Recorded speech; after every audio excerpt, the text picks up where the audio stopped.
Hello दोस्तों, कहानियों की दुनिया में आप सभी का स्वागत है। दोस्तों, आज हम सुनेंगे शरतचंद्र चट्टोपाध्याय द्वारा लिखित बांग्ला कहानी परिणीता का शेष भाग। मनोरमा की ओर देखकर गिरिंद ने हंसते हुए कहा, समाज के नहीं है तो न सही, किंतु अपने देश के बंगाली तो हैं। उनके पास टके नहीं है और मेरे पास रुपए में काई जम गई है। जी, तुम एक बार कहो तो उनसे, यदि वे रुपए लेना चाहें तो मैं देने को तैयार हूं। फिर ललिता न तो उनकी सगी है और न संबंधिनी है। मैं उसकी शादी का पूरा खर्च ही दे दूंगा। उस भोली लड़की के काम के लिए मैं पूरा भार सहन कर लूंगा। गिरिंद्र की यह बातें सुनकर मनोरमा को न आनंद मिला और न संतोषी हुआ। हालांकि मनोरमा के घर से कोई कुछ नहीं कहता था, फिर भी स्त्रियों के स्वभाव अनुसार पराये आदमी को रुपए बिना प्रयोजन देते देखकर उसे जरा भी चैन न था, बल्कि वह तो उसमें रोड़ा अटका देना चाहती थी। चारूबाला चुपचाप यह सब बातें सुन रही थी। गिरिंद्र की यह रुपए से मदद करने की बात सुनकर उसका हृदय खुशी से नाच उठा था। वह कहने लगी, मामा, तुम ऐसा ही करो, मैं जाकर मौसी से कह आती हूँ। मनोरमा ने उसे धमका कर कहा, चुप बैठ चारू, यह बातें बच्चों के मुंह से बड़ों के बीच में अच्छी नहीं लगती। ललिता की मामी से जो भी कहना होगा मैं जाकर कह दूंगी। गिरिंद, ऐसा ही करो दीदी। गुरुचरण बाबू तो भले आदमी हैं, ऐसा लगता है। कुछ देर रुककर मनोरमा ने फिर कहा, मैं क्या, सभी लोग यह कहते हैं कि दोनों स्त्री पुरुष बड़े सज्जन हैं। गिरिंद्र, इस बात का हमें दुख है। बहुत मुमकिन है कि उन लोगों को घर त्याग कर सड़क पर ही आकर खड़ा होना पड़े। इसके भय से तूने देख ही लिया कि ललिता ने ज्यों ही शेखर का नाम सुना तुरंत दौड़ी हुई गई। ललिता की क्या, बल्कि उसके यहाँ के सभी लोग शेखर के बंधन में हैं। कुछ भी कोशिश क्यों न की जाए, जब एक बार नवीन राय के गले में कोई फंसा तो उसका निकलना कठिन ही है। मनोरमा की ओर देखते हुए गिरिंद ने एक बार फिर कहा, हाँ, तुम फिर उनसे जाकर कहोगी ना? मनोरमा, अच्छा, अवश्य कहूंगी। यदि तुम अपनी सहायता से किसी गरीब का उपकार कर सके तो इससे उत्तम और क्या हो सकता है। दीदी, व्यग्रता की कौन सी बात है? यह तो हम सबका धर्म है, जब किसी मुसीबत में ग्रस्त व्यक्ति की जिस प्रकार बन सके मदद करे। यह कहकर गिरिंद कुछ लज्जित सा हो गया और आगे कुछ न कहकर वह कमरे से बाहर चला गया। परंतु कुछ ही समय बाद वह फिर लौटकर वहीं आ बैठा। मनोरमा ने कहा, तो फिर आ गया? मुस्कुराते हुए गिरिंद ने कहा, मुझे ऐसा लगता है कि शायद तुम जो कुछ भी करुणा युक्त गाथा गाती हो उसमें सत्यता का बहुत कम अंश है। आश्चर्यचकित हो मनोरमा ने पूछा, क्यों? गिरिंद्र ने कहा, जिस लापरवाही से मैंने ललिता को रुपए खर्च करते हुए देखा है, उसे गरीबी का कोई लक्षण नहीं जान पड़ता। दीदी, तुम ही देखो ना, अभी उस दिन सब लोग थिएटर देखने गए थे, ललिता गई नहीं थी, फिर भी 10 रुपए उसने भेजे थे। चारूबाला उसकी गवाह है। जिस प्रकार वह खर्च करती है उससे यह अनुभव होता है कि उसका खर्च 20-25 रुपए से कम में न चलता होगा। मनोरमा ने इस बात पर एकाएक यकीन नहीं किया और चारूबाला की ओर देखा। चारूबाला ने कहा, सच है माँ, शेखर बाबू ललिता को रुपए देते हैं। यह नई बात नहीं है। बाल्यावस्था से ही वह शेखर बाबू की अलमारी से रुपए ले जाती है। शेखर बाबू कुछ नहीं कहते। मनोरमा ने कहा, यह बात शेखर को ज्ञात है? हाँ, उन्हें सब पता है। उसके सामने ही ताला खोलकर लाती है। पिछले महीने अन्ना काली के गुड्डे के विवाह के समय जो धूमधाम हुई थी और इतने अधिक रुपए खर्च हुए थे, वह सब किसने किए थे? सारा खर्च ललिता ने ही दिया था। लंबी सांस छोड़ते हुए मनोरमा ने कहा, भैया, मैं इन बारे में कुछ नहीं जानती, किंतु इतना अवश्य जानती हूँ कि नवीन राय की भांति उसके लड़के नीच नहीं हैं। सभी लड़के अपनी माँ के स्वभाव के हैं, इसलिए उनमें दया ममता भरी हुई है। इसके अतिरिक्त ललिता बड़ी नेक लड़की है, सभी उससे स्नेह करते हैं। बचपन से ही वह शेखर के पास रहती है। वह शेखर को भैया कहती है और शेखर भी उस पर गहरा अनुराग है। अच्छा चारू, यह तो बता, क्या शेखर बाबू की शादी इसी माघ में होने वाली है? सुना है इस रिश्ते से बूढ़े को अच्छी रकम हाथ लगेगी। चारूबाला ने कहा, हाँ माँ, इसी माघ में शेखर भैया का विवाह होगा, बात तय हो चुकी है। गुरुचरण बाबू बहुत ही मिलनसार व्यक्ति थे। किसी भी छोटे से व्यक्ति से वे निसंकोच बातें कर सकते थे। अपनी मिलनसार आदत के कारण ही गिरिंद के साथ 2-3 बातें करने पर ही उनकी गहरी मित्रता हो गई थी। वह बड़े ही दृढ़ विश्वासी थे। सरल स्वभाव के कारण वे चतुराई को कम महत्व देते थे। वाद विवाद में तर्क वितर्क होने पर यदि हार भी जाते तो भी किसी प्रकार के रोष की रेखा उनके चेहरे पर न झलकती थी। कभी कभी ललिता चुपचाप मामा की बगल में बैठकर सब कुछ सुनती रहती। जब वह आकर बैठ जाती तो गिरिंद के तर्क बहुत ही विद्वतापूर्ण होते। हृदय में आनंद की लहरों के उजाव के साथ वह युक्तियों को जुटाता चला जाता। मुख्य रूप से उनके वाद विवाद का विषय आजकल की समाज व्यवस्था ही होता था। आधुनिक समाज की हीनता, जर्जरता, असमानता और अत्याचारों पर बड़े मार्मिक ढंग से विचार होता था और ऐसे दुराचारी समाज से घृणा व्यक्त की जाती थी। इन आरोपों में वास्तविकता थी, अतः और कुछ प्रमाण देने की आवश्यकता ही क्या थी। वह समाज द्वारा सताए हुए गुरुचरण बाबू के जीव से पूरी तरह मिलती थी। अंत में गुरुचरण बाबू पूर्ण रूप से समर्थ करते हुए कहते, गिरीन्द्र, तुम बिल्कुल सत्य कहते हो, इसमें असत्य है ही क्या? कौन भला आदमी यह नहीं चाहता कि अपनी पुत्री का शुभ विवाह अच्छे व्यक्ति से ठीक अवसर पर करे? फिर भी क्या ऐसा सबके लिए मुमकिन है? इसके सिवा समाज यह कहने से नहीं चूकता कि तुम्हारी लड़की सयानी हुई है, विवाह करो। मगर इतना कहने से ही तो लड़की का विवाह नहीं हो जाता। इस कार्य में मदद करने की कौन कहे? तरह तरह की बातें सुननी पड़ती है। गिरिंद, अधिक क्या कहूँ, तुम मेरी ही बात देखो। लड़कियों के विवाह के कारण ही मेरा मकान तक बिका जा रहा है। इसका ब्याज तक दे नहीं सकता। इसको कर्ज से मुक्त करा सकना कठिन कार्य है। 2 दिन पश्चात शायद दर दर का भिखारी हो जाना पड़े। ऐसे समय में मुझे कोई भी सहारा न देगा, बल्कि सारा समाज बहिष्कार करेगा। इस प्रकार का वाद विवाद उठाने पर गिरिंद चुप ही सुना करता।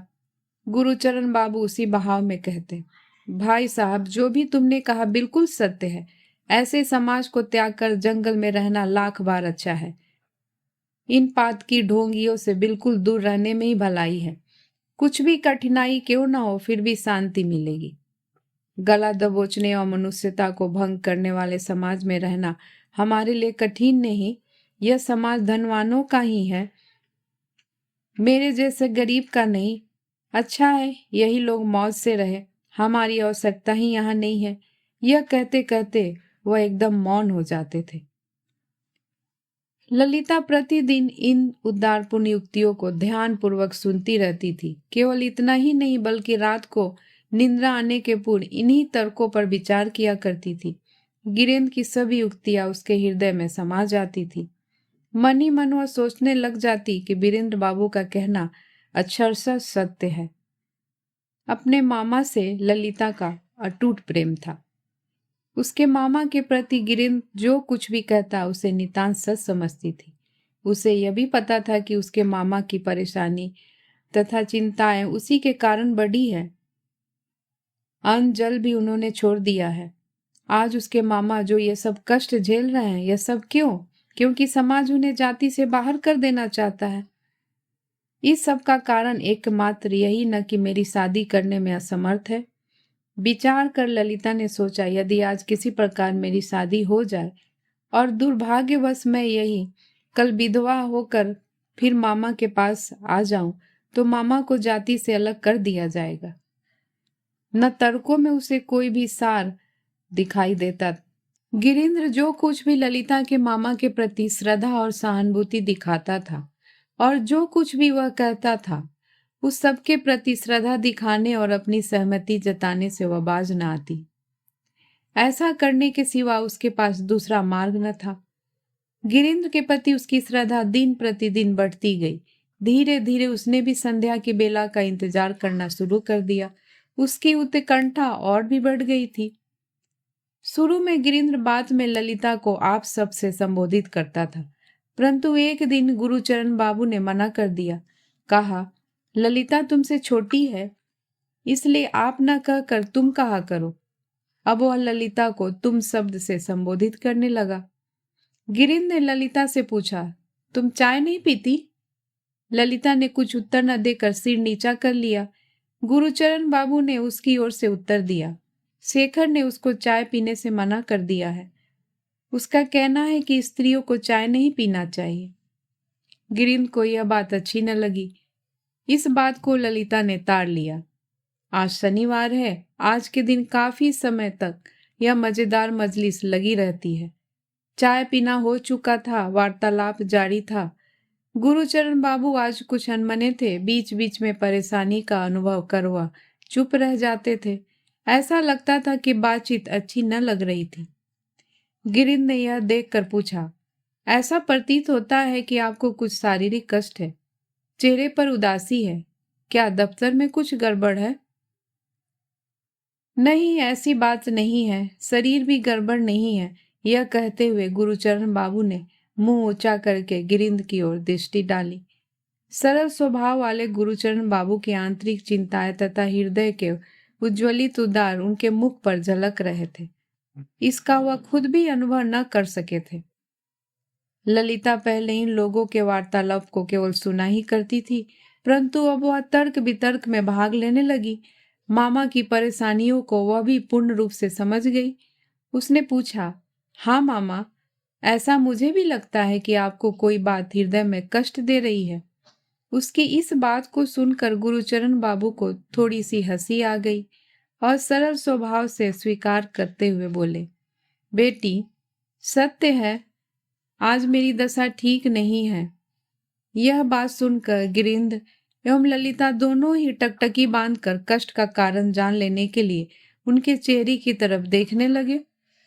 गुरुचरण बाबू ने कहा, नवीन दादा मेरे विषय में सब कुछ जानते हैं, फिर भी उन्होंने तमाम लोगों के सामने सड़क पर खड़े होकर बहुत सी भली बुरी बातें सुना डाली। खैर, उनका उनमें दोष नहीं है। 6-7 माह हो गए, पर उन्हें मूल की कौन कहे, एक पैसा सूद तक नहीं दे पाया हूं। ललिता सब कुछ तुरंत समझ गई। इस बात को खत्म करने के लिए व्यग्र हो गई। उसे यह भय होने लगा कि कहीं उसके भोले मामा घरेलू बातों को दूसरों के सामने बिना सोचे समझे ही गाने लगेंगे, क्योंकि उन्हें दुख में यह भी स्मरण नहीं रहता कि किसके सामने कौन सी बातें करनी चाहिए और किसके सामने नहीं। गिरीन्द्र के सामने घरेलू बातें होना वह ठीक न समझती थी, अतः उसने कहा, मामा, बेकार में इन सब बातों की चिंता में मत पड़ो, यह सब बातें तो बाद की है, बाद में होगी। ललिता के इस इशारे की ओर गुरुचरण बाबू का ध्यान भी नहीं गया। वह बड़े ही विषाद युक्त भाव से कहने लगे, बाद में क्या होगी बेटी? हाँ गिरीन्द्र भैया, तुम देखते ही हो कि मेरी बेटी इन सब चिंताओं में मुझे ग्रस्त नहीं देखना चाहती, परंतु मेरी प्यारी बेटी, तेरे मामा के इन सभी कष्टों को तो बाहरी लोग नहीं देखते हैं। गिरीन्द्र ने पूछा, नवीन बाबू ने क्या कहा? ललिता को जरा भी पता न था कि गिरीन्द्र उनकी घरेलू परिस्थितियों से परिचित है। इसी कारण गिरीन्द्र का यह प्रश्न सुनकर उसने लज्जा का अनुभव किया और इस असंगत प्रश्न को सुनकर उसे मन ही मन उस पर गुस्सा भी आ गया। गिरीन्द्र के प्रश्न के उत्तर में गुरुचरण बाबू ने सभी बातें खोलकर कह दी। काफी दिनों से नवीन राय की पत्नी अजीर्ण रोग से ग्रसित है। इलाज में कोई कमी न थी, रोग तो था ही, पर इधर वह भयंकर हो चला है। पुराना रोग हो जाने के कारण डॉक्टरों ने राय दी कि हवा पानी बदलने के लिए कहीं बाहर स्वास्थ्यवर्धक स्थान पर जाना चाहिए। इसी काम के लिए नवीन राय को पैसों की सख्त आवश्यकता थी, अतः बड़े ही जोरों से उन्होंने सब रुपए अदा कर देने का तगादा किया था। गुरुचरण बाबू के सामने यह कठिन समस्या है, आखिर वह इतनी जल्दी रुपए का प्रबंध कैसे करे? गुरुचरण बाबू की इन सब बातों को सुनकर गिरीन्द्र थोड़े समय तक चुप रहा और फिर बहुत ही नम्र भाव से उसने मधुर स्वर में कहा, इधर कई दिनों से मैं आपसे कुछ कहना चाहता था, पर संकोचवश कह न सका। आज आपकी आज्ञा हो तो कुछ कहूं? गुरुचरण बाबू ने हंसते हुए कहा, यह क्या बात है गिरिंद, किसी को भी मुझसे बात करने में संकोच नहीं होता। तुमको आज्ञा क्या दूं?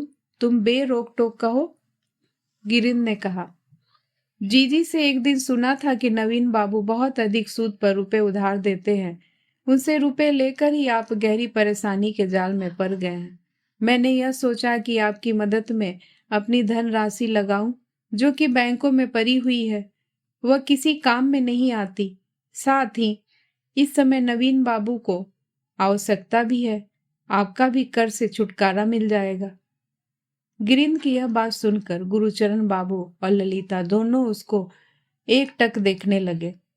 संकोच भाव से गिरिंद ने फिर कहना शुरू किया, इस समय इन रुपये की मुझे बिल्कुल कोई जरूरत नहीं है। यदि मेरे रुपये आपके काम में लग जाए तो मैं अपने आप को भाग्यशाली समझूंगा। इस धन को आप अपनी सुविधा अनुसार दे दीजिएगा। मुझे किसी प्रकार की जल्दी नहीं है। नवीन बाबू को आवश्यकता है, उन्हें समय पर रुपए मिल जाएंगे। गुरुचरण बाबू ने कहा, सारा रुपया तुम दोगे? इस बात के उत्तर में गुरुचरण बाबू कुछ कहने जा रहे थे कि अन्ना काली तेजी से दौड़ती हुई वहां आई और बोली, शेखर दादा ने तुरंत कपड़े पहनकर सज धज कर तैयार होने को कहा है दीदी। वह सब आज नाटक देखने जा रहे हैं। यह कहकर वह जिस प्रकार तेजी से आई थी उसी प्रकार उल्टे पांव भाग गई। उस लड़की के उत्साह को देखकर गुरुचरण बाबू मुस्कुराए, परंतु ललिता उसी स्थान पर बैठी रही। क्षण भर बाद ही अन्ना काली ने फिर आकर कहा, अभी तक तुम बैठी हो जीजी? उठो, तुरंत तैयार हो जाओ, सब लोग तुम्हारा रास्ता देख रहे हैं। इस बार भी ललिता पूर्वतः उसी स्थान पर बैठी रही। अन्ना काली की प्रसन्नता को देखकर गुरुचरण बाबू को हंसी आई और ललिता के सिर पर हाथ फेरते हुए बोले, जाओ बेटी जाओ, अब तनिक भी देरी ना करो। वह सब लोग शायद खड़े खड़े तुम्हारा रास्ता देख रहे हैं। लाचारी वश उसे उठना ही पड़ा, परंतु जाते समय उसकी कृतज्ञ दृष्टि गिरिंद पर पड़ रही थी। इस कृतज्ञता भरी दृष्टि को गिरिंद पूर्ण रूप से समझ गया था। थोड़ी देर में ही खूब बनाव श्रृंगार के साथ पान देने के बहाने फिर एक बार बाहर के कमरे में आई, परंतु उस समय गिरिंद वहां से चला गया था। केवल गुरुचरण बाबू तकिए के सहारे लेटे थे। उनकी बंद आंखों के कोनों पर आंसुओं की रेखा झलकती थी। ललिता तुरंत समझ गई कि यह खुशी के आंसू है। यह जानकर उनका ध्यान भंग करना ठीक न समझकर वह चुपचाप ज्यों की त्यों लौट गई। कमरे से बाहर आकर ललिता सीधे शेखर के घर पहुंची। अपने मामा की दशा को सोचकर उसकी आंखों में आंसू उमड़ आए थे। अन्ना काली उस समय वहां न थी, वह पहले ही जाकर गाड़ी में बैठ गई थी। कमरे के ठीक सामने शेखर खरे खरे ललिता की ही बाट जो रहा था।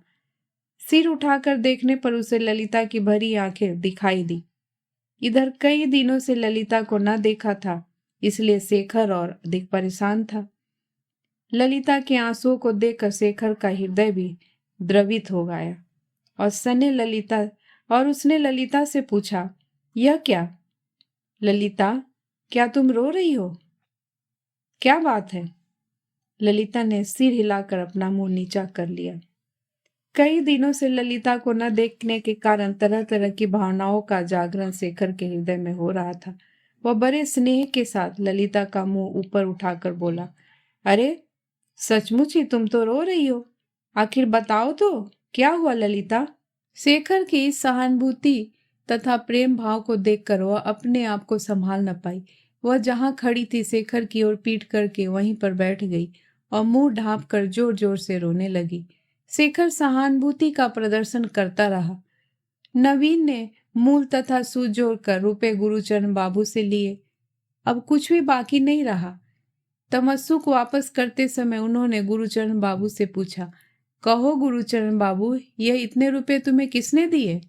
नवीन राय अपने रुपए पाकर तनिक भी खुश नहीं था। रुपए वापस लेने की न तो इच्छा थी और न ही गुरुचरण बाबू से ऐसी उम्मीद थी। उनके हृदय में तो एक दूसरी ही धारणा थी कि वह गुरुचरण बाबू का मकान गिराकर उस पर अपना दूसरा महल खड़ा करेंगे। वह इच्छा पूरी न हुई। इसी कारण वो आवेश में आकर व्यंग पूर्वक कहने लगे, किसी ने मनाही की होगी। भया गुरुचरण, इसमें तुम्हारा कोई दोष नहीं है। सारा दोष और लगाव तो मेरा है, जो मैंने तुमसे रुपए का तगाजा किया। यही कलयुग की उल्टी माया है। दुखपूर्ण शब्दों में गुरुचरण बाबू ने कहा, भैया आप ऐसा क्यों कहते हैं? मैंने तो केवल आपका रुपया अदा किया है। आपकी दया का बोझ मेरे ऊपर सदैव रहेगा। मैं उससे कभी ऋण मुक्त न होऊंगा। नवीन बाबू यह सुनकर मुस्कुराए। वे बड़े ही पक्के जो ठहरे। यदि वो ऐसे पक्के न होते तो केवल गुड़ के ही व्यापार से इतनी अधिक धनराशि नहीं इकट्ठा कर पाते। वे बोले, भैया तुम कुछ भी क्यों न कहो, परंतु ऐसे विचार होने पर वास्तव में पूरा रुपया इस प्रकार न अदा करते। मैंने तो केवल रुपया मांगे थे, वह भी तुम्हारी मामी की बीमारी के लिए। अच्छा खैर, यह तो बताओ कि कितने रुपए सूद पर मकान को रेहन रखा है? न तो घर ही रेहन किया, न ब्याज ही कुछ तय हुआ है। नवीन राय को तनिक विश्वास न हुआ। उन्होंने पूछा, अरे क्या इतने रुपए बिना लिखा पढ़ी के? हाँ दादा, ऐसा ही है। बहुत ही सज्जन लड़का है। ऐसा जान पड़ता है कि दया का मूर्ति है। लड़का? कौन सा लड़का? गुरुचरण बाबू ने इस प्रश्न का उत्तर नहीं दिया। जो कुछ कह डाला वह नहीं कहना चाहिए था। गुरुचरण बाबू को चुप देखकर नवीन राय समझ गए कि वह कुछ भी बताना ठीक नहीं समझते। इस कारण मुस्कुराते हुए बोले, अच्छा बताना मना है तो न बताओ, जाने दो। फिर भी सुनो, मैंने दुनिया के सभी रंग देखे हैं। कोई भी बिना मतलब रुपए निकाल कर नहीं देता। कहीं ऐसा न हो कि आगे किसी परेशानी का शिकार बन जाओ, इसलिए तुमको अभी से चेतावनी दे रहा हूं। गुरुचरण बाबू कुछ उत्तर न देकर तमस्सुक हाथ में लेकर चल दिए। चलते समय नवीन राय को उन्होंने नम्रता पूर्वक नमस्कार किया। अपने स्वास्थ्य सुधार हेतु भुवनेश्वरी प्रायः पश्चिम के किसी शहर को चली जाया करती थी। जलवायु बदल जाने से उनका अजीर्ण रोग बहुत कुछ दब जाता था। उसी रोग के बहाने नवीन राय गुरुचरण बाबू से करा तगाजा कर बैठे थे। अब भुवनेश्वरी की भी तैयारी पश्चिम जाने के लिए होने लगी। अन्ना काली शेखर के कमरे में पहुंची और बोली, शेखर भैया आप लोग कल ही बाहर जा रहे हैं? इस समय शेखर अपना सामान संभाल कर रखने में लगा हुआ था। उसने ऊपर देखकर अन्ना काली से कहा, मेरी प्यारी बहन, जाकर दीदी को तो बुला ला। उसे भी जाने के लिए जो कुछ ठीक करना हो कर जाए। अभी तो मुझे सैकड़ों काम करने बाकी है। समय भी अधिक नहीं है। शेखर का ख्याल था कि हर साल की तरह ललिता भी जाएगी। गर्दन हिलाकर अन्ना काली ने कहा, इस बार दीदी साथ नहीं जाएगी। क्यों नहीं जाएगी? वाह, आपको यह भी नहीं पता? इसी माघ फागुन में शादी करने के लिए पिताजी उसके बर की तलाश कर रहे हैं। यह सुनते ही शेखर दुखी हो गया। उसने कुछ भी उत्तर नहीं दिया, भौचक्का सा देखता रहा। जो कुछ अन्ना काली ने घर से सुना था वह सब विवरण के साथ शेखर को सुनाया। उसने कहा कि शादी में जो भी खर्च होगा गिरीन्द्र बाबू देंगे। लड़का भी हर प्रकार से योग्य होना चाहिए। योग बर की खोज में पिताजी आज भी दफ्तर नहीं जाएंगे। वह गिरीन्द्र बाबू के साथ बर देखने जा रहे हैं। इन सभी बातों को शेखर ध्यान पूर्वक सुनता रहा। उसके हृदय में तरह तरह की भावनाएं उठने लगी। उसने देखा कि इधर ललिता उसके पास बहुत ही कम आती है। अन्ना काली फिर बोली, भैया गिरीन्द्र बाबू बहुत ही भले आदमी हैं। मजली दीदी के ब्याह में हमारा मकान ताऊजी ने रेहन रखा था। इस बात को सोचकर बाबूजी कहते थे कि 2 माह बाद घर हाथ से निकल जाएगा और सड़क की ठोकरे का सामना करना पड़ेगा। इसी बात पर दया सागर गिरीन्द्र बाबू ने बाबूजी को कर्ज का सारा रुपया दे दिया। छोटी दीदी कल कहती थी कि अब हम लोगों को घर छोड़ने का भय नहीं रहा। सच है ना शेखर दादा?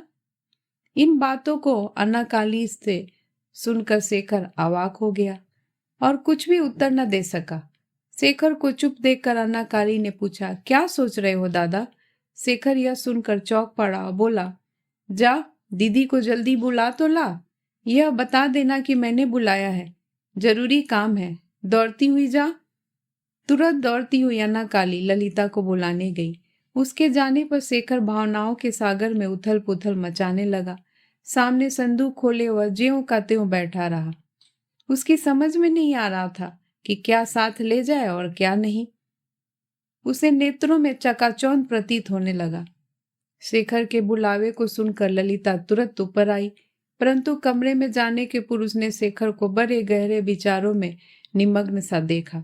शेखर जमीन की ओर ताक रहा था। सामने संदूक खुला पड़ा था, चेहरे पर चिंता की रेखा झलक रही थी। शेखर की ऐसी दशा तथा उसकी ऐसी मुखाकृति ललिता ने पहले कभी न देखी थी। वह आश्चर्य में पड़ गई, साथ ही साथ उसे भय भी हुआ। डरते हुए धीरे धीरे वह शेखर के पास आई। उसको देखते हुए शेखर ने कहा, आओ ललिता, बैठो। शेखर को मानो अब स्वप्न से कुछ छुटकारा मिला। बड़े ही मंद स्वर में ललिता ने पूछा, मुझे आपने बुलाया था? हाँ। फिर थोड़ी देर चुप रहने के बाद उसने कहा, कल सवेरी की गाड़ी से माँ के साथ मैं इलाहाबाद जा रहा हूँ। हो सकता है कि इस बार लौटने में देर हो जाए। यह चाबी लो, तुम्हारी आवश्यकता के रुपए दराज में हैं। प्रतिवर्ष ललिता बड़े उत्साह से भुवनेश्वरी के साथ जाया करती थी। उसको स्मरण हुआ कि कितने उत्साह के साथ वह सभी सामान संभाल कर इसी बॉक्स में रखा करती थी। आज उसे खुले हुए संदूक को देखकर दुख हो आया। शेखर खास कर गले को साफ करते हुए और उसकी ओर देखते हुए बोला, ललिता देखो, बहुत होशियारी से रहना। फिर भी यदि तुम्हें कोई जरूरत लगे तो भैया से मेरा पता लेकर बिना संकोच मुझे लिखना। दोनों ही चुप हो गए। ललिता मन ही मन अनुमान करने लगी कि शायद शेखर को मालूम हो गया है कि इस बार वह उनके साथ न जाएगी। साथ ही मन यह भी सोचा कि शायद उन्हें मेरे न जाने का कारण भी ज्ञात हो गया होगा। इस बात को सोचकर वह मानो शर्म से जमीन में धंस गई। एकाएक शेखर ने कहा, ललिता अब तुम जाओ। तुमको मालूम है कि मुझे बहुत से काम करने हैं। काफी समय हो आया है, ऑफिस भी जाना है। ललिता उसी संदूक के सामने आकर बैठ गई और कहने लगी, जाओ ऑफिस जाने की तैयारी में लगो, मैं सब सामान ठीक से रख देती हूँ। अच्छा, इससे भली बात और क्या हो सकती है। ललिता को चाबी का गुच्छा देकर शेखर बाहर जाने लगा। जाते समय कुछ ख्याल हो आया, अतः दरवाजे के पास खड़े होकर उसने कहा, मुझे क्या क्या आवश्यकता है यह तुम्हें मालूम है ना। ललिता संदूक के अंदर की वस्तुएं एक एक करके देखने लगी। शेखर की बात का कोई भी उत्तर नहीं दिया। शेखर ने नीचे जाकर माँ से पूछकर मालूम किया कि अन्ना काली के ने जो कुछ भी कहा है वह क्या सत्य है। गुरुचरण बाबू ने पूरा कर्जा अदा कर दिया। ललिता के लिए योग्य वर की तलाश हो रही है, यह भी सत्य है। तत्पश्चात कुछ और पूछकर वह स्नान करने के लिए चला गया। लगभग 2 घंटे के पश्चात नहा खाकर शेखर अपने कमरे में कपड़े पहनने के लिए आया। कमरे में आते ही उसने देखा, उसे देखकर वह एकाएक आश्चर्य में पड़ गया। इन 2 घंटों में ललिता ने कुछ कार्य नहीं किया। वह बक्से के पास मन मारे माथा टेके हुए खामोश बैठी थी। शेखर के आने की आहट से उसने झट सिर उठाया और फिर तुरंत गर्दन नीचा कर लिया। रोते रोते उसकी आंखें फूल गई थी। शेखर की नजर उसकी आंखों पर अवश्य पड़ी, परंतु उसने न देखने का बहाना किया। वह चुपचाप अपने दफ्तर के कपड़े पहनने लगा। कपड़े पहनते ही सहज भाव से उसने कहा, अभी रहने दो ललिता, इस समय तुमसे यह सब ना हो सकेगा, दोपहर में आकर रख जाना। यह कहकर शेखर ऑफिस चला गया। उसने ललिता के मनोभाव को पूर्ण रूप से समझ लिया था, फिर भी हर बात को बगैर सोचे समझे कह डालना वह उचित नहीं समझता था, और न तो उसकी हिम्मत ही हुई। वह उसी दिन मामा को चाय देने के समय कमरे में आई तो वहां शेखर को भी उपस्थित देखकर दंग रह गई। वह यात्रा पर जाने के पहले गुरुचरण बाबू से मिलने के लिए आया था। ललिता ने चाय तैयार करके गिरीन्द्र और मामा के सामने 2 कप में लाकर रख दिए। गिरीन्द्र ने पूछा, क्यों ललिता, शेखर बाबू को चाय न दोगी? मीठी स्वर में ललिता ने कहा। ललिता ने एक दिन ऐसा कहा भी था कि शेखर दादा चाय नहीं पीते और अन्य को पीने भी नहीं देते। तत्काल गिरीन्द्र को भी वही बात याद आ गई। हाथ में चाय का कप लेकर गुरुचरण बाबू ललिता के लिए ढूंढे गए बर की बात कहने लगे। लड़का अच्छा है, बीए में पढ़ रहा है। यह सब कह चुकने के पश्चात फिर बोले, फिर भी तो वह लड़का गिरीन्द्र को न भाया। इतना जरूर है कि लड़का विशेष साफ और सुंदर नहीं है, फिर भी शादी के बाद कौन रंग रूप और सुंदरता देखता है? और यह रंग रूप काम ही क्या आता है? मर्द की अच्छाइयाँ तो उसके गुणों में होती है। गुरुचरण बाबू की एकमात्र इच्छा यह थी कि किसी तरह ललिता का पानी ग्रहण हो जाए और उनके सिर से यह बोझ उतरे। आज ही शेखर का परिचय गिरिंद्र को यहीं पर बैठे हुई हुआ था। गिरिंद्र को देखकर शेखर को कुछ हंसी आई और उसने कहा, आखिर गिरिंद्र बाबू को क्यों लड़का अच्छा नहीं लगा? लड़का अभी पढ़ता है, उम्र भी ठीक है, फिर तो कोई कमी है ही नहीं। सुपात्र के यही सब गुण है। गिरिंद्र को लड़का पसंद क्यों नहीं है, इस बात पर शेखर समझ चुका था। उसे भविष्य में भी कोई लड़का भला न मालूम होगा। गिरिंद्र ने इस बात का कुछ उत्तर नहीं दिया। उसका मुंह आरक्त हो उठा। शेखर ने उस आरक्त मुखाकृति को भी देख लिया। वह उठकर खड़ा हो गया, बोला, काका जी, कल मैं माँ को लेकर प्रयाग जा रहा हूँ, परंतु याद रखिएगा ठीक समय पर शुभ कार्य की खबर अवश्य दीजिएगा। गुरुचरण बाबू ने उत्तर दिया, क्या कहते हो बेटा, तुम ही तो मेरे सब कुछ हो, मेरा है ही कौन? फिर ललिता की माँ की अनुपस्थिति में कोई काम भी तो नहीं हो सकता। क्यों बेटी? इतना कहकर गुरुचरण बाबू मुस्कुराए और ललिता की ओर देखा, मगर ललिता को वहां न देखकर बोले, आखिर ललिता यहाँ से कब चली गई? शेखर ने कहा, ज्यों ही यह बात छिड़ी वह चली क्यों नहीं जाए? अत्यंत गंभीर भाव से गुरुचरण बाबू ने कहा, वह चली क्यों न जाए? आखिर वह भी सयानी हुई, समझ भी उसकी कम नहीं है। उन्होंने एक गहरी सांस ली और कहने लगे, मेरी पुत्री ललिता सरस्वती और लक्ष्मी का सम्मिलित स्वरूप है। ऐसी लड़की होना ही कठिन है। ऐसी औलाद बड़े पूजा पाठ करने के बाद ही मिलती है। शेखर भैया, यह बात उनके मुंह से निकलते ही उनके दुबले मुख पर एक प्रकाश की चमक दौड़ गई।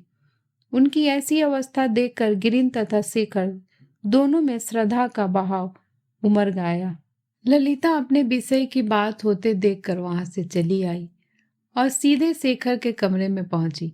उसने शेखर के बक्से को खींचकर रोशनी में किया और सभी कपड़े तथा आवश्यक सामान उसमें रखना शुरू किया। उसी समय शेखर भी वहां आ गया।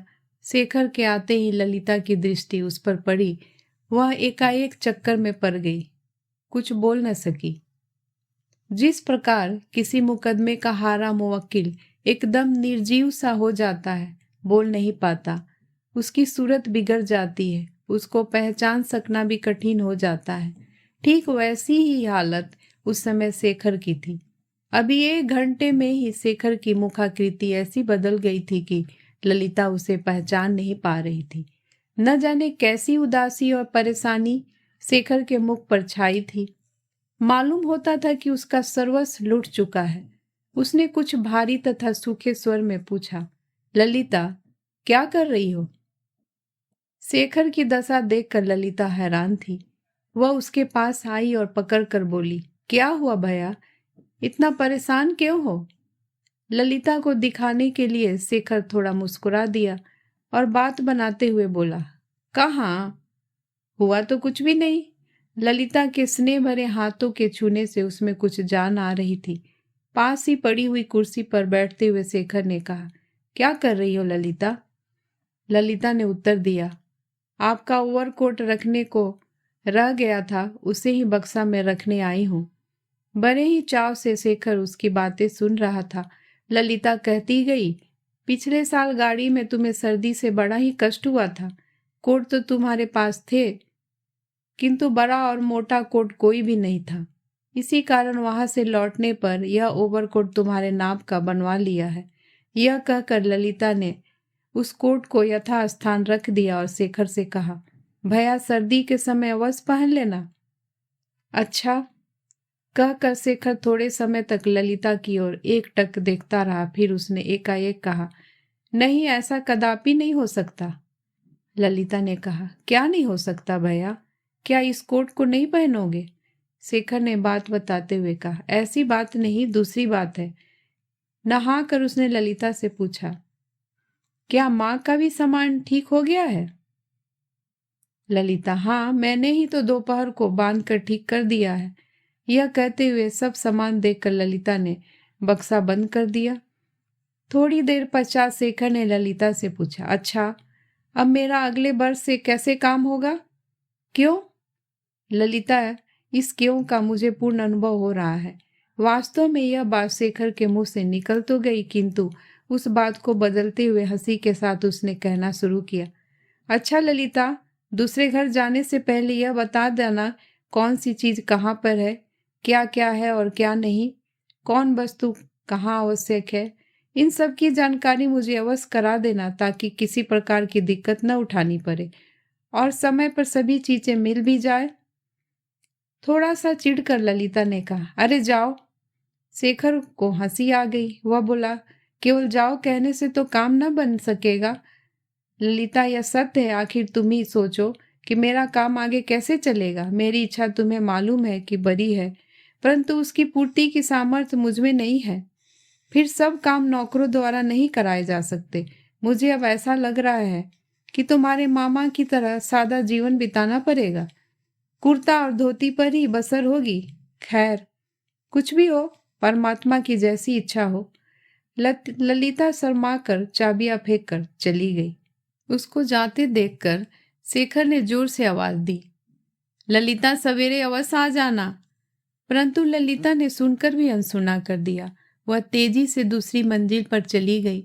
वहां उसने अन्नाकाली को चांदी के प्रकाश में माला बनाते हुए देखा। उसके निकट आकर ललिता ने कहा, अन्नाकाली, ओस में बैठकर क्या बना रही हो? अन्नाकाली सिर झुकाए हुए बोली, माला बना रही हूँ। आज रात मेरी लड़की का विवाह है ना? मुझे तो तुमने इसके बारे में बताया भी नहीं। अन्नाकाली, पहले से कोई तय न था दीदी। अभी तो पिताजी ने पत्र देखकर बताया है कि आज के अलावा इस महीने में कोई लग्न नहीं है। कन्या बड़ी हो गई है, यदि विवाह न हुआ तो सब लोग चिढ़ाएंगे।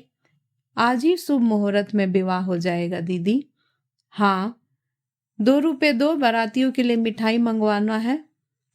ललिता ने हंसी में कहा, वाह, केवल पैसों की आवश्यकता पड़ने पर छोटी दीदी की याद आती है। जा, मेरे तकिए के नीचे से ले आ। किंतु यह तो बताना, कहीं गेंदे के फूलों से ब्याह हुआ करता है? गंभीरता के साथ अन्नाकाली ने उत्तर दिया, दूसरे किसी फूल के न मिलने पर गेंदे के फूलों की बरमाला बना लेने में क्या हर्ज है? मैंने तो इसी तरह तमाम लड़कियों का विवाह गेंदे के फूलों से किया है दीदी। मुझे यह सब बातें ज्ञात है। यह कहकर वह मिठाई लेने चली गई। ललिता वहीं पर बैठकर माला गूंथने लगी। थोड़ी देर पश्चात अन्नाकाली ने वापस आकर कहा, सभी को तो न्योता दे चुकी हूं, केवल शेखर भैया को देना बाकी है। उन्हें भी न्योता दे आऊं, नहीं तो बुरा न मान जाए। यह कहती हुई वह तुरंत शेखर के कमरे की ओर चली गई। अन्नाकाली पूरी दादी है, सभी काम नियम पूर्वक करती है। वह उम्र में तो छोटी है, किंतु बुद्धि उसकी बड़ी तीव्र है। शेखर को बुलावा देखकर वह नीचे आई और ललिता से बोली, शेखर भैया ने एक हार मांगा है, जाओ जल्दी से दे आओ। मैं यहाँ का सारा काम पूरा करती हूँ। अब मुहूर्त का समय आ गया है, देर करने की आवश्यकता नहीं है। ललिता ने गर्दन हिलाकर कहा, अन्नाकाली, मुझसे ऐसा न हो सकेगा, तुम ही जाकर दे आओ। बहुत अच्छा, मैं जाकर दे आती हूँ। वही बड़ी माला उठाकर लाओ। ललिता ने माला उठाकर अन्नाकाली को देते देते न मालूम क्या सोचा और बोली, अच्छा, मैं ही दे आती हूँ। अन्नाकाली ने बूढ़ों की भांति गंभीर स्वर में कहा, ऐसा ही करो जीजी, मुझे तो बड़ी सैकड़ों काम करने बाकी है, दम लेने तक का मौका नहीं मिलता।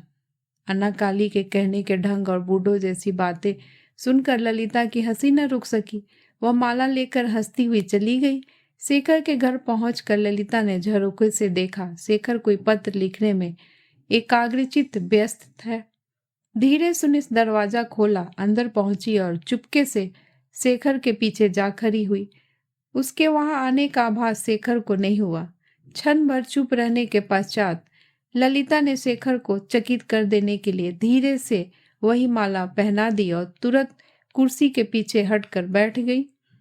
शेखर ने चौंक कर बोला, यह क्यों अन्ना? लेकिन गर्दन घुमाते ही उसकी दृष्टि ललिता पर पड़ी तो आश्चर्यचकित हुआ गंभीर भाव से बोला, ललिता, यह तुमने क्या कर दिया? शेखर के शब्दों से शंकित ललिता ने उठकर कहा, मैंने क्या कर दिया? शेखर, मुझसे क्या पूछ रही हो? तुम्हें नहीं पता तो अन्ना काली से जाकर पूछो कि आज रात को माला पहनाने से क्या होता है। ललिता अब समझी कि उसने क्या कर डाला। उसके मुख पर लज्जा छा गई। वह बड़े ही संकोच से मुंह बनाते हुए बोली, नहीं, ऐसा नहीं, मैं ऐसा कभी नहीं चाहती। मैंने तो माला। पूरी बात कहे बिना ही वह नवविवाहिता की भांति लजा कर कमरे से बाहर चली गई। शेखर ने उसे जाते देखकर जोर से पुकारा, ललिता, जरा मेरी एक बात सुनती जाओ, एक बड़ा ही आवश्यक कार्य है। शेखर की पुकार सुनकर भी ललिता ने अनसुनी कर दी। वह सीधे अपने कमरे में आई और तकिए पर मुंह डालकर पड़ी रही। बचपन से लेकर इस युवा अवस्था के 5-6 वर्षों तक का समय उसने शेखर के साथ ही काटा था, परंतु ऐसी कोई भी बात शेखर के मुख से सुनी नहीं थी। शेखर का स्वभाव तथा चरित्र वह भली प्रकार जानती थी। वह गंभीर प्रकृति वाला था। एक तो शेखर उससे परिहास करता ही न था, और यदि कर भी बैठता तो ललिता परवाह न करती थी। उसने कभी इस प्रकार की कल्पना भी न की थी। उस माला के आशय को सोच समझकर उसे बड़ी शर्म आ रही थी कि वह अपने मुंह को किस बिल में छिपा दे। वह पड़ी पड़ी यह भी विचारती थी कि उन्होंने आवश्यक कार्य कहकर बुलाया है। अभी वह जाने या न जाने की बात विचारी रही थी कि शेखर की नौकरानी ने आकर कहा, ललिता दीदी कहाँ हो? तुमको छोटे भैया बुला रहे हैं। कमरे से निकलकर ललिता ने धीरे से कहा, चलो आ रही हूँ। ऊपर पहुंचकर दरवाजे से उसने देखा अभी पत्र नहीं हुआ है, उसी को पूरा करने में लगा है। कुछ समय तक वह चुपचाप खड़ी रही, फिर पूछा, क्यों बुलाया है? शेखर ने पत्र लिखते हुए कहा, आखिर तुमने आज क्या कर डाला? आओ बैठो।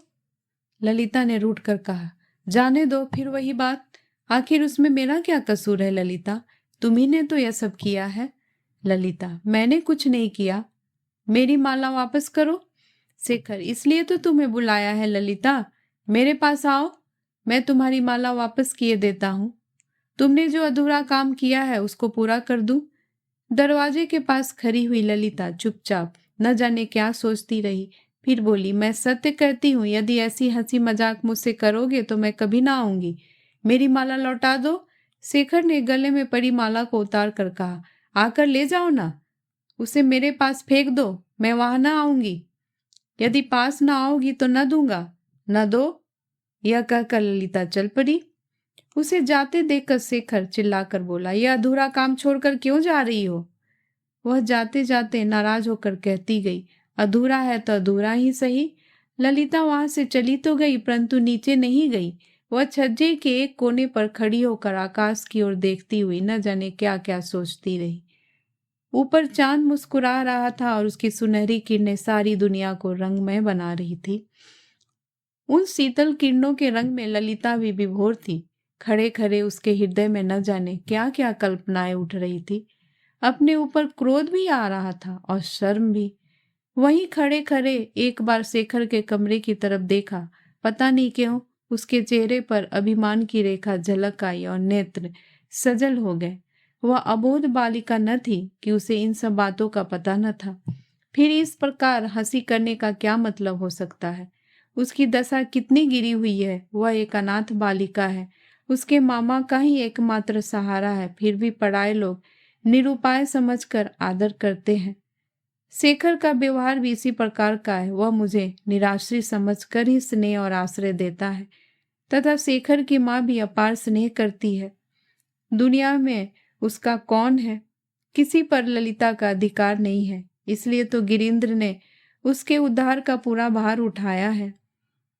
अपने नेत्र बंद किए हुए ललिता मन ही मन सोचने लगी, उसके मामा की अपेक्षा शेखर की दशा बहुत अच्छी है। उसके मामा का स्थान उसके सामने कुछ भी नहीं है। वह उसी मामा के आश्रय में है, उनके ही गले का जंजाल है। शेखर की शादी की बातचीत बराबरी में धनवान घर में चल रही है, चाहे वो अभी हो या 2-4 दिन बाद, पर तय करीब करीब वही है। इस विवाह से नवीन राय को बहुत बड़ी संपदा मिलेगी। उसने ऐसा शेखर की माँ से सुना है। शेखर भैया फिर क्यों इस प्रकार उसकी हंसी उड़ा रहे हैं और तिरस्कार कर रहे हैं? यह सभी बातें ललिता सुने आकाश की ओर देखकर सोच रही थी। क्षण भर में ही उसने घूमकर देखा कि शेखर उसके पीछे खड़ा हंस रहा है और वही माला उसने एकदम से उसके गले में पहना दिया। यह देखकर वह रोने लगी और बोली, ऐसा तुमने क्यों किया? तुमने भी ऐसा क्यों किया था ललिता? मैंने तो कुछ भी नहीं किया। यह कहकर वह माला तोड़ने ही जा रही थी कि उसकी दृष्टि शेखर की दृष्टि से जा मिली और रुक गई। वह माला को फिर न तोड़ सकी, परंतु उसने रोते हुए कहा, मैं परेशान, अभागिन तथा असहाय हूँ, इसलिए क्या मेरा उपहास कर रहे हो शेखर भैया? शेखर अभी तक खड़ा खड़ा हंस रहा था। ललिता की यह बात सुनकर वह सन्न रह गया। उसने कहा, मैंने तुम्हारा उपहास किया या तुमने मेरा किया है? ललिता ने अपने भींगे नेत्रों को पोंछते हुए कहा, मैंने तुम्हारा उपहास कब किया? शेखर थोड़ी देर रुककर सजग हो गया और बोला, थोड़ा सा सोचने पर समझ जाओगी। आजकल अपनी मनमानी कर रही हो, इसलिए यात्रा पर जाने के लिए मना कर दिया है। शेखर यह कहकर चुप हो गया। ललिता गूंगे की भांति खड़ी सुनती रही।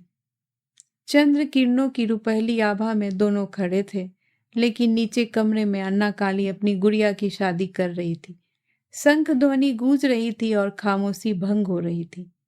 थोड़ी देर के बाद शेखर ने कहा, अधिक ठंड पड़ने लगी है, जाओ नीचे चली जाओ। जाती हूँ कहकर उसने शेखर के पैर छुए, प्रणाम करके बोली, मुझे यह तो बताते जाओ कि मैं अब क्या करूंगी? शेखर यह सुनकर हंस पड़ा। एक बार तो उसे भय सा प्रतीत हुआ, पर उसने हाथ बढ़ाकर ललिता को पकड़कर हृदय से लगा लिया। शेखर के इस प्रकार के स्नेह को देखकर ललिता को रोमांच हो आया। उसने दूर जाकर कहा, तो क्या तुमने गले में माला पहना देने के कारण ही ऐसा किया? मुस्कुराते हुए शेखर ने कहा, नहीं ललिता, ऐसी बात नहीं है। मैं तो स्वयं काफी दिनों से ऐसा करने का विचार कर रहा था, परंतु किसी तरह का निश्चय न कर पाता था। आज अब यह अंतिम निश्चय हो ही गया।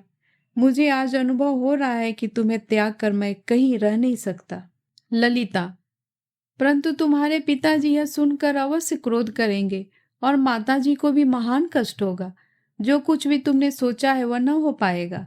शेखर ने कहा, हाँ, पिताजी यह सुनकर अवश्य आग बबूला हो जाएंगे, परंतु माताजी अवश्य हृदय से प्रसन्न होंगी। खैर, अब तो कुछ होना ही नहीं है, जो होना था हो गया। अब इसको खत्म कर ही कौन सकता है। जाओ, अब नीचे जाओ, माताजी को प्रणाम करो। ललिता वहां से नीचे चली गई, पर जाते समय ही वह घूम घूम कर अपने प्रियतम को देखती रहती।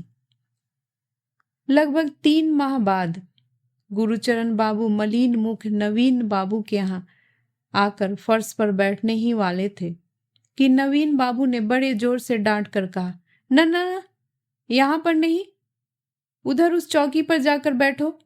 मैं इस कुसमय में नहीं नहा धो सकता।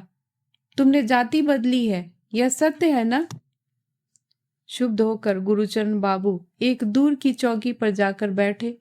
कुछ देर वे मस्तक झुकाए बैठे रहे। अभी 4 दिन पहले की बात है, उन्होंने विधिवत ब्रह्म समाज को ग्रहण कर लिया है। अब वह ब्रह्म समाजी हो गए हैं। यह खबर आज ही नवीन राय को मिली है। अब उन्हें बंगाली समाज में बैठने का कोई अधिकार नहीं है।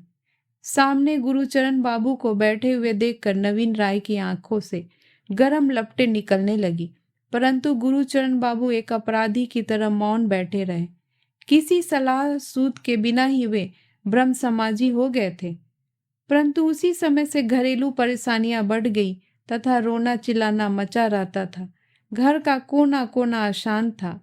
इस अशांति के कारण वह बड़े ही दुखी थे। नवीन राय ने फिर उदंड भाव से पूछा, कहो, यह सत्य है ना कि तुम ब्रह्म समाजी हो गए हो? यह घृणित कार्य तुमने किया क्यों? तुम तो केवल 60 रुपए तनख्वाह पाते हो, फिर क्यों? गुस्से के मारे नवीन राय की जबान से बोल न निकली। रोते हुए बड़े नम्र स्वर में गुरुचरण बाबू ने जवाब दिया, दादा क्या कहें, बुद्धि भ्रष्ट हो गई थी। दुख में कुछ न दिखाई दिया। मैं यह न सोच सका कि गले में फांसी लगा लूं या फिर ब्रह्म समाज में मिल जाऊं। अंत में ब्रह्म समाजी हो जाना ही ठीक समझ में आया, इसलिए मैंने यह ब्रह्म समाज स्वीकार कर लिया। नवीन राय ने बड़े जोर से चिल्लाकर कहा, बहुत अच्छा किया। अपने गले में फांसी न लगाकर सारे धर्म और समाज को फांसी लगा दी। वाह रे वाह, अच्छा। अब तुम यहाँ से चले जाओ और यह काला मुंह कभी भी यहाँ न दिखाना। जो तुम्हारे सलाहकार हैं उन्हीं के पास जाकर उठो बैठो। यह सब सुनकर गुरुचरण बाबू वहां से चले गए, परंतु नवीन राय मारे क्रोध के कुछ भी नहीं सोच सके कि क्या करे और क्या न करे। गुरुचरण बाबू के भी अब वहां आने की कोई संभावना न थी। गुरुचरण बाबू पर नाराज होने, झुंझलाने तथा बकने के सिवा नवीन राय कर ही क्या सकते थे। झट उन्होंने राज को बुलाया और घर में आने जाने वाले ऊपर के रास्ते बंद करा दिए। उस रास्ते को बंद करके उन्होंने अपने क्रोध की शांति की। बहुत दूर परदेश में बैठी हुई भुवनेश्वरी को यह हाल मालूम हुआ तो वह फूट फूट कर रोने लगी। शेखर भला ऐसा करने को किसने उन्हें समझाया? अनुमान से शेखर समझ लिया कि यह राय किसने दी है, परंतु वह बात न कहकर उसने कहा, माँ, हो सकता था कि तुम लोग स्वयं ही उन्हें थोड़े दिन बाद अलग कर देते, समाज में उनकी छाया ही न पड़ने देते। कई कन्याओं की शादी कैसे कर सकते हैं वह समय पर? आखिर इसका तो कोई रास्ता मेरी समझ में नहीं आता। गर्दन हिलाते हुए भुवनेश्वरी ने कहा, बेटा, कुछ भी काम रुका न रह जाता। ऐसी हालत में गुरुचरण बाबू का पहले से ही धर्म छोड़ बैठना नादानी है या अक्लमंदी? यदि घबरा कर लोग अपने धर्म को छोड़ने पर तुल जाए तो हजारों लोग अपना समाज धर्म छोड़ बैठे। भगवान ने पैदा किया है तो वही पालते हैं और सब काम पूरा करते हैं। वही भगवान गुरुचरण बाबू की भी रक्षा करते, काम बनाते। शेखर चुप रहा। गीली आंखें पोंछकर भुवनेश्वरी ने कहा, यदि ललिता बिटिया को ही साथ ले आती तो किसी न किसी प्रकार से उसका उपकार कर देती। हो सकता है कि इसी इरादे से गुरुचरण बाबू ने उसे मेरे साथ नहीं भेजा। मुझे तो यही पता था कि उसकी शादी की सचमुच तैयारी है। शेखर ने लज्जापूर्वक भुवनेश्वरी की तरफ देखकर कहा, अच्छा है माँ, घर वापस चलकर इस कार्य को ऐसे ही करो ना। ललिता तो अभी ब्रह्म समाजी नहीं हुई है, केवल उसके मामा ही तो हुए हैं। उसके सगे मामा भी नहीं है। ललिता का कोई सगा नहीं है, इसी कारण वह उनकी शरण में पड़ी है। खूब सोच समझ कर भुवनेश्वरी ने बोला, यह तो ठीक है, पर तुम्हारे पिताजी अजीब ढंग के व्यक्ति हैं। वे बड़े ही हठी आदमी हैं, किसी तरह से भी ऐसा करने को तैयार न होंगे। शायद उन लोगों से मिलने भी न देंगे। यही विचार कर शेखर के मन में भी बार बार उठ रहे थे। वह माँ की बातों का कोई उत्तर न देकर चुपचाप बैठा सुनता रहा और मन ही मन सोचता रहा। शेखर अब परदेश में 1 मिनट भी नहीं रहना चाहता था। बड़ी बेचैनी और परेशानी में वह 2-3 दिन इधर उधर घूमता रहा। फिर उसने माँ से कहा, यहाँ पर जी नहीं लगता माँ, चलो घर चले। उसी दिन वह घर लौटने को तैयार हो गई और कहने लगी, मुझे भी अच्छा नहीं लगता।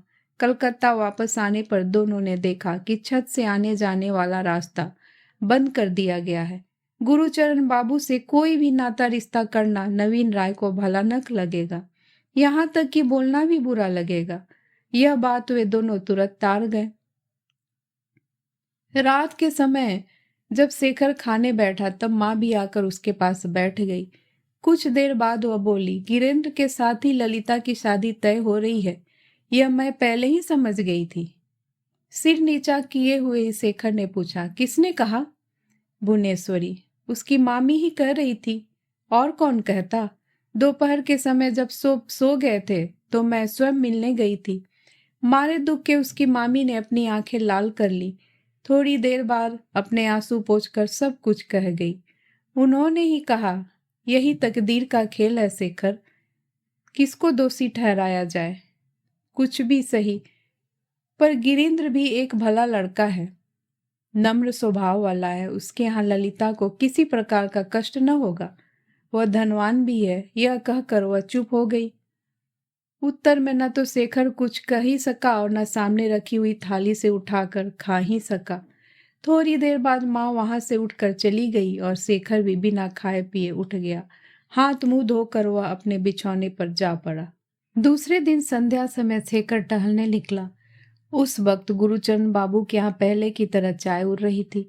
हंसी मजाक हो रहा था। वहां की बातें सुनकर शेखर कुछ देर रुक गया। फिर न जाने क्या सोचकर वह धीरे धीरे गुरुचरण बाबू के कमरे में आकर खड़ा हो गया। उसके आते ही वह सन्नाटा छा गया। शेखर के मुख के भाव देखकर सभी लोग के भाव बदल गए। शेखर के परदेश से आने की खबर ललिता के सिवा और किसी को न थी। आज पढ़कर वह शेखर की ओर देखने लगी। गिरीन्द्र का चेहरा गंभीरता में और भी परिणत हो गया। वह दीवार की तरफ देखने लगा। गुरुचरण बाबू ही उस समय ज्यादा जोर से बातें कर रहे थे। शेखर को देखकर उनका चेहरा पीला हो गया। उनके निकट बैठी ललिता चाय तैयार कर रही थी। उसने मुंह उठाकर देखा और नीचे कर लिया। आगे बढ़कर शेखर ने चौकी पर सिर झुकाकर नमस्कार किया और वहीं पर एक ओर बैठकर हंसते हंसते कहने लगा, एकाएक सभी लोग चुप क्यों हो गए? गुरुचरण बाबू ने धीमे स्वर में आशीर्वाद दिया। आशीर्वाद में उन्होंने क्या कहा सुनाई नहीं पड़ा। शेखर गुरुचरण बाबू के विचारों को तार गया। इसी कारण उसने बीच में ही अपनी बात छेड़ दी। वह सारी कथा परदेश से वापस आने की, माँ के स्वास्थ्य की तथा अन्य तमाम बातें कहने लगा। फिर अपरिचित व्यक्ति की ओर देखा। गुरुचरण बाबू इस बीच काफी सतर्क हो चुके थे। उन्होंने उस लड़के के परिचय में कहा, यह गिरीन्द्र बाबू के मित्र हैं। इन लोगों के घर एक ही स्थान पर है। बड़े ही भले आदमी हैं और श्याम बाजार में रहते हैं। हमारी इनसे जब से मुलाकात हुई है, बेचारे आकर मिल जाते हैं। शेखर ने गुरुचरण बाबू की बातों में अपनी सम्मति दी, परंतु मन ही मन विचार किया, हाँ, देखने में नम्र आदमी लगते हैं। थोड़ी देर रुक कर फिर वह गुरुचरण बाबू से बोला, काका, और सब ठीक ठाक है ना? गुरुचरण बाबू ने कुछ भी नहीं कहा और सिर झुकाए चुपचाप सुनते रहे। अच्छा काका जी, अब चलता हूँ, यह कहकर शेखर जाने को तैयार हो गया। उसे जाता देखकर वहां से होकर गुरुचरण बाबू ने कहा, बेटा, तुमने सब बातें सुन ही ली होगी, फिर भी कभी कभी आते रहना। एकाएक हम दुखियों का त्याग न कर देना। शेखर, अच्छा काका जी, कहता हुआ भीतर ललिता की मामी से मिलने चला गया। थोड़ी देर बाद ललिता को मामी की रोने की आवाज बैठक में सुनाई दी। उनकी रोने की आवाज सुनकर गुरुचरण बाबू के आंसू आ गए और उन्होंने अपनी धोती से उन्हें पोंछ लिया। गिरीन्द्र की मुखाकृति एक अपराधी की सी हो रही थी। वह नीरस सा बाहर की ओर देखने लगा। शेखर के जाने के पहले ही ललिता वहां से चली गई थी। कुछ समय के बाद शेखर उसकी मामी से बातें करते बाहर की ओर आया। सीढ़ियों से उतरते समय अंधेरे समय में दरवाजे के निकट उसने ललिता को खड़े हुए देखा। उसको देखते ही वह भी खड़ा हो गया। ललिता ने शेखर को प्रणाम किया और उसके पास आ गई। कुछ समय तक शेखर से कुछ उत्तर पाने की लालसा से खड़ी रही। फिर थोड़ा पीछे हटकर मंद स्वर में उसने कहा, आपने मेरे पत्र का उत्तर क्यों नहीं दिया? कौन सा पत्र?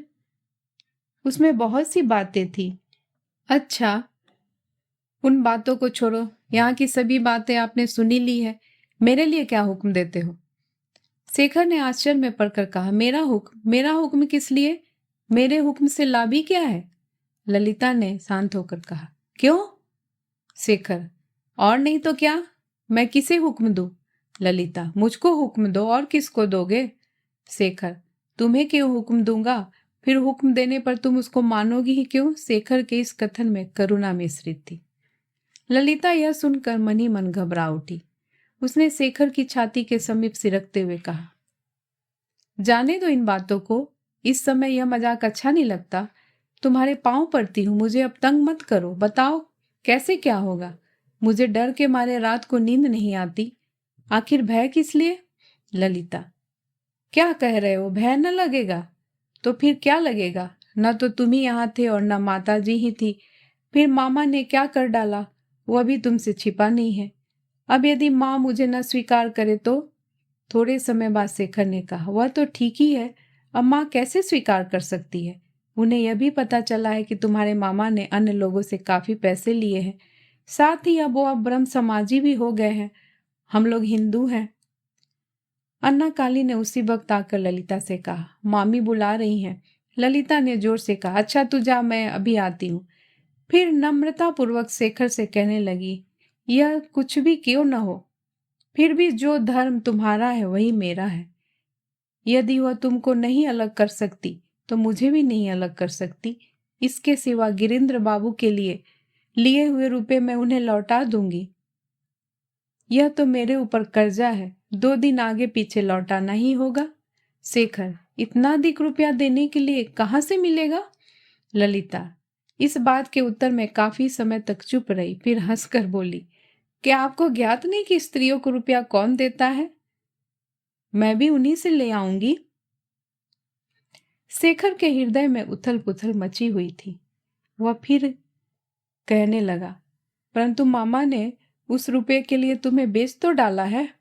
दोस्तों, इस कहानी को सुनने के लिए आपका बहुत बहुत धन्यवाद। दोस्तों, अगर आपको ये कहानी पसंद आ रही हो तो प्लीज़ मेरे चैनल को लाइक एंड सब्सक्राइब करना मत भूलिएगा और कमेंट्स करके ज़रूर बताइएगा।